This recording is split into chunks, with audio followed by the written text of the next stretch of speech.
Good morning students, आप सबका मेरी ऑनलाइन होम क्लास में वेलकम है। सभी स्टूडेंट्स में रिक्वेस्ट करता हूं कि अपने नोट्स साथ साथ बनाइए और ये जो जितने भी टॉपिक आप पढ़ रहे हैं इसको बेसिक एक एक पॉइंट जो मैं आपको समझा रहा हूं उसको अच्छे तरीके से समझिए और अपने नोट्स में लिखिए और अच्छे तरीके से जो भी फार्मूलेज हैं उनको लर्न कीजिए और होमवर्क मुझे डेली बेसिस पे सेंड किया कीजिए। चलिए, जो हमारा टॉपिक चल रहा था कंटिन्यूटी एंड डिफरेंशिएबिलिटी, मैथमेटिक्स का यही टॉपिक चल रहा था ना, continuity and differentiability.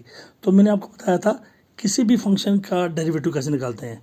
Derivative of a function क्या देखा था हमने, if y is equal to f x एक रियल वैल्यूड फंक्शन है, is real valued function, then limiting value of delta y by delta x as delta x goes to zero is equal to limit delta x goes to zero f of x plus delta x minus f of x divided by delta x।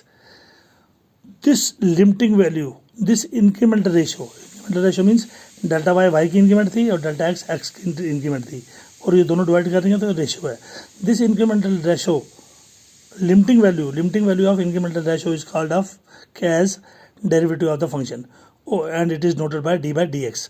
तो d by d x किसका, y का, और अगर F x में लिखना हो तो dash लगाते हैं, डी बाई डी एक्स के बदले डैश, तो y के बदले डेरिवेटिव इसका कैसे लिखा जाता है, y का d by d x of y is equal to, या एफ एक्स का लिखते हैं f dash x is equal to limit delta x goes to zero f of x plus delta x minus f of x by delta x. और for the sake of convenience हमने delta x के बदले क्या लिखा था, इसको H में लिखा था, और d by d x of y is equal to f dash x is equal to limit f of x plus h, delta x के बदले क्या लिखा है h minus f of x, और नीचे डेल्टा एक्स के बदले एच गोज टू जीरो और नीचे डेल्टा एक्स के बदले एच। तो जहाँ जहाँ पर डेल्टा एक्स था वहाँ हमने एच लिखा। तो this is the derivative of the function y. ये वाई में हो तो डी बाई डी एक्स लिखते हैं, अगर एफ में लिखना हो तो एफ डैश एक्स, चाहे d by d x of y लिखो चाहे एफ डैश एक्स लिखो, और उसकी वैल्यू ये राइट साइड में दी है। अब the following rules were established as algebra of derivatives.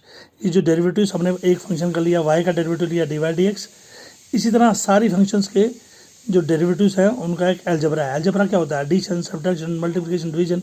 तो पहला अलजेब्रे में पहला रूल है कि u प्लस माइनस वी का डैश डैश होता है डेरिवेटिव, यानी कि दो फंक्शन हैं, अगर u को प्लस वी करें या u को माइनस वी करें, एक फंक्शन को दूसरे से ऐड करें या एक को दूसरे से सब्ट्रैक्ट करें, उसका जो डेरिवेटिव है वो first function plus second function का डेरिवेटिव होता है, या first function minus second function का डेरिवेटिव होता है। या दूसरा ये प्रोडक्ट रूल है, u इंटू वी का डेरिवेटिव जो है, पहले u साइलेंट फिर v का derivative plus v silent into u का डेरिवेटिव, इसको हम प्रोडक्ट रूल कहते हैं। इसको ऐसे भी लिख सकते हैं, डी बाई डी एक्स का किसका डैश के बदले हम लिखेंगे d by d x of u v. तो पहले किस तरह u into d by d x of v plus फिर v into d by d x of u। जो ये फार्मूला था वही ये है, सेम दोनों, सिर्फ यहाँ पर वी डैश लिखा है, यहाँ वी डैश का बदले d by d x of v. D by d x का वी का मतलब होता है वी डैश और d by d x of u का मतलब होता है यू डैश। तो ये दोनों जो फार्मूले थे इनको हम कहते हैं प्रोडक्ट रूल, क्योंकि यू और वी दोनों का प्रोडक्ट हो रहा था। चलिए, दूसरा फिर यू बाई वी, इसको कहते हैं क्वोशंट रूल। यू को वी से डिवाइड करो और नीचे होता है वी स्क्वायर साथ, और ऊपर v into derivative of u minus u into derivative of v. यहाँ इसको हम लिख सकते हैं डैश के बदले d by d x of u by v is equal to v into d by d x of u minus u into derivative of v. नीचे क्या है वी स्क्वायर, और ये फार्मूला लो या ये लो, लिखने का अलग अलग तरीका है, दोनों को हम कहते हैं क्वोशंट रूल। क्वोशंट होता है डिवीजन वाला रूल। पहला था मल्टीप्लिकेशन का रूल, प्रोडक्ट रूल, दूसरा था डिवीजन का रूल जिसको हमने कहा क्वोशंट रूल। तो ये वो फार्मूले ऐसा हैं जो डेरिवेटिव्स ऑफ द फंक्शन का अलजेब्रा हमें बताते हैं। चलिए, तो अब हमारे पास ये इम्पॉर्टेंट थ्योरम है कि relation between continuity and differentiability. ये कंटिन्यूटी और डिफरेंशिएबिलिटी में क्या रिलेशन है, इसको बताने के लिए हम एक थ्योरम करते हैं। चलिए, if a function f is differentiable at a point c then it is also continuous at that point. तो हम प्रूव करेंगे कि जो फंक्शन डिफरेंशिएबल है पॉइंट सी पे, वो उसी पॉइंट पे कंटिन्यूस भी होगी। चलिए, since the function f is differentiable at point c we have, क्योंकि फंक्शन जो है वो डिफरेंशिएबल है पॉइंट सी पे, इसलिए limiting value of x goes to c f of x minus f of c by x minus c. X minus c का मतलब होता है, यहाँ हम लिखते हैं ना एक्स एच यहाँ लिख देते हैं एच गोज़ टू 0। तो अगर सी को एक्स के पास ले जाएंगे तो ये भी बन जाएगा x minus c goes to 0। C जब वहाँ चला जाएगा यहाँ आ जाएगा 0, तो वही एक्स माइनस सी। तो एक्स माइनस सी किसके बदले एच, यहाँ पर भी एक्स के पास अगर सी जाएगा तो राइट साइड में 0 रह जाएगा। तो एक्स माइनस सी किसके बदले h. So limiting value of as x goes to c f of x minus f of c by x minus c is equal to f die c. ये हमने already derivative of the function में prove किया है, because the function is differentiable at point x is equal to c. चलिए for x not equal to c, अगर हम x की value C डाल दें तो सी माइनस सी 0 हो जाएगा। सो एनीथिंग डिवाइड बाय सी, तो ये हो जाएगा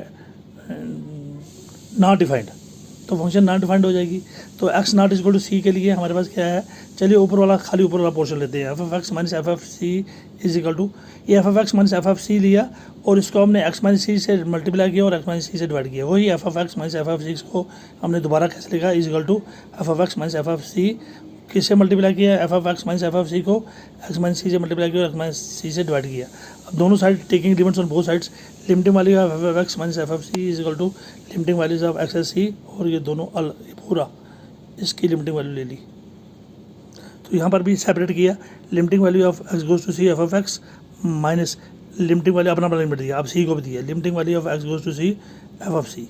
यहाँ पर भी limiting value of f of x minus f of c by x minus सी, इसको भी लिमिटिंग वैल्यू दी, और ये जो दूसरा टुकड़ा था एक्स माइनस सी, इसको भी हमने लिमिटिंग वैल्यू दे दी। अब limiting value of x as x goes to c minus limiting value of c x goes to c is equal to, हमने देखा ये जो पहले वाला टुकड़ा है इसकी वैल्यू क्या है, ये limiting value x goes to c f of x minus f of c minus x minus c, ये निकाल के रखा डेफिनेशन से एफ डैश सी, इसकी वैल्यू कितनी है F dash C.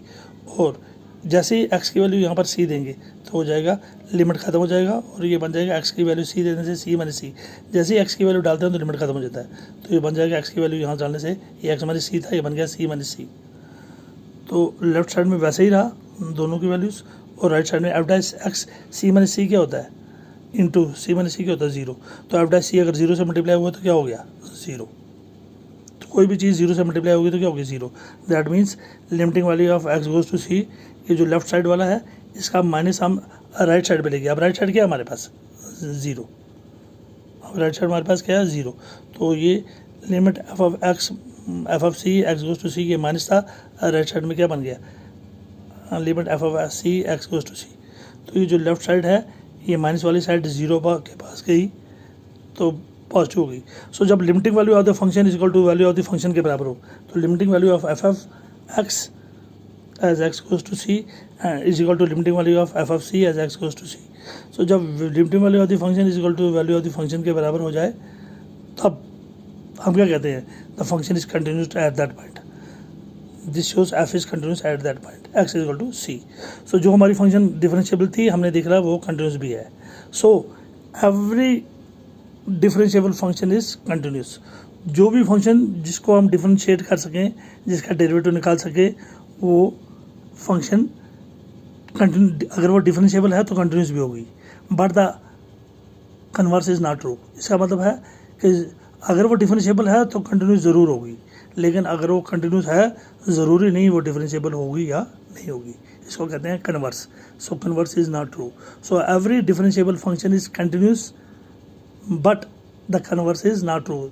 That means every continuous function may or may not be differentiable. So कल हम डेरिवेटिव्स निकालना शुरू करेंगे डिफरेंट फंक्शंस के। Till then thank you very much and have a nice day.